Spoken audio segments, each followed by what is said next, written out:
The year was 1974.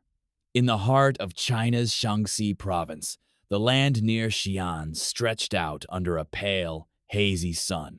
For generations, these fields had given up little more than wheat and the occasional fragment of old pottery. But on a March morning, a handful of farmers, their hands rough from years of toil, set out to dig a well. They had no idea that their shovels were about to strike the edge of history itself.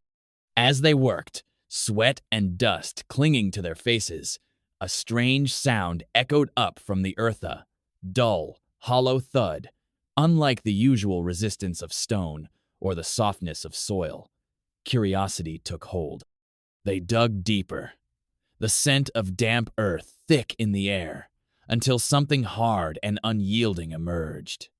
It was a dark, reddish-brown shape, eerily like a human head.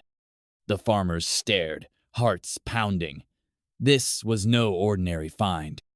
Word spread quickly, first through the village, then beyond. At first, archaeologists were skeptical. China's vast landscape was dotted with forgotten tombs and scattered relics. But the insistence of the farmers and the sheer strangeness of their discovery drew experts to the site. What they found would surpass every expectation and open a window into a world lost for over 2,000 years. As the digging continued, more fragments, surfaced torsos, limbs, and then, astonishingly, entire life-sized figures. They stood in silent ranks, each one unique, each face and hairstyle crafted with painstaking detail. This was not a simple burial.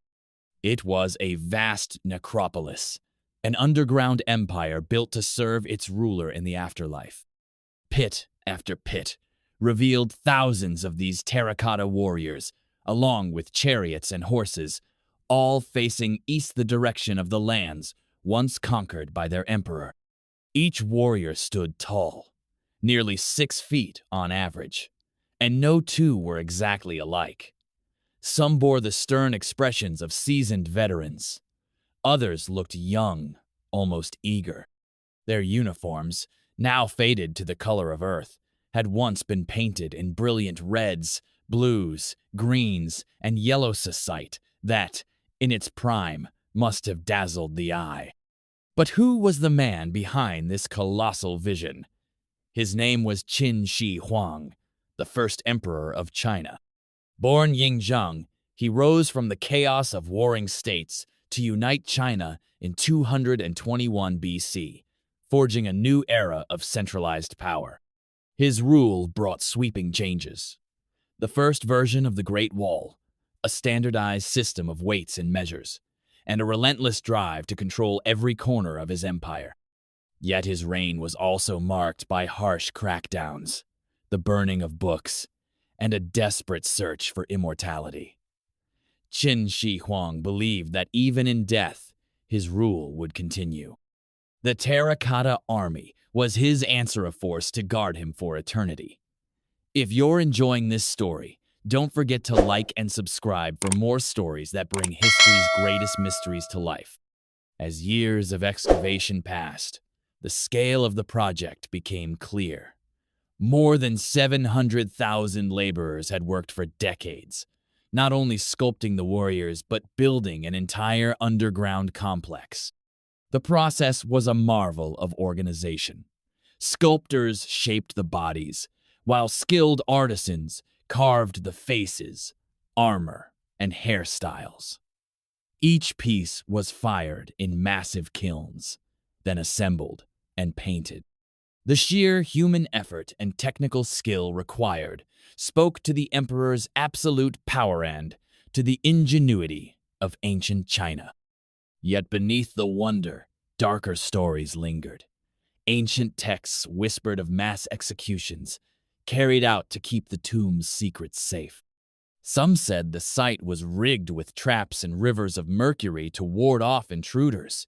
Even today, the air around the site seems to hum with the weight of history and the chilling dedication to one man's vision. One of the most fascinating discoveries came from studying the warriors' faces. At first, it seemed that every face was unique. Later, research revealed a clever system. Artisans used a small set of molds for features like noses, eyes, and mouths, then combined them in countless ways, adding hand-carved details.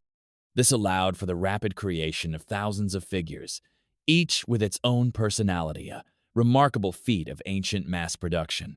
The surprises didn't end there. Among the ruins, archaeologists found bronze, weapon spears, swords, crossbows still gleaming after 2 millennia. Tests showed that these weapons were coated with a thin layer of chromium, a technique for preventing rust that wouldn't be rediscovered in the West until the 20th century. This revelation stunned scientists, hinting at a level of technological sophistication far ahead of its time. And then there is the greatest mystery of all, the Emperor's own tomb. The Terracotta Army stands as a silent guard before a massive burial mound, said to contain unimaginable treasure palaces, rivers of mercury, and a ceiling studded with pearls to mimic the night sky. Ancient records, like those of the historian Sima Qian, describe wonders that have never been seen, but the tomb itself remains untouched. Fearing damage to its fragile contents, Chinese authorities have chosen caution, waiting for technology to catch up before attempting to explore its depths. This lingering mystery only adds to the allure of the Terracotta Army. The world waits, imagining what secrets still lie buried beneath the earth. The promise of new discoveries keeps the story alive, a reminder that history is never truly finished. The Terracotta Army is more than a collection of statues. It is a living story, a testament to human ambition, creativity, and the relentless pursuit of power. From the hands of humble farmers to the eyes of millions, the legacy of Qin Shi Huang endures. Each silent warrior stands as a tribute to the people who built them and to the emperor who dreamed of immortality. As the sun sets over Xi'an, casting long shadows across the ancient pits, we are left with a sense of a deep connection to those who shaped this extraordinary chapter of history. If you found yourself drawn into this story, don't forget to subscribe for more journeys into the world's greatest mysteries. There's always more to discover, just beneath the surface.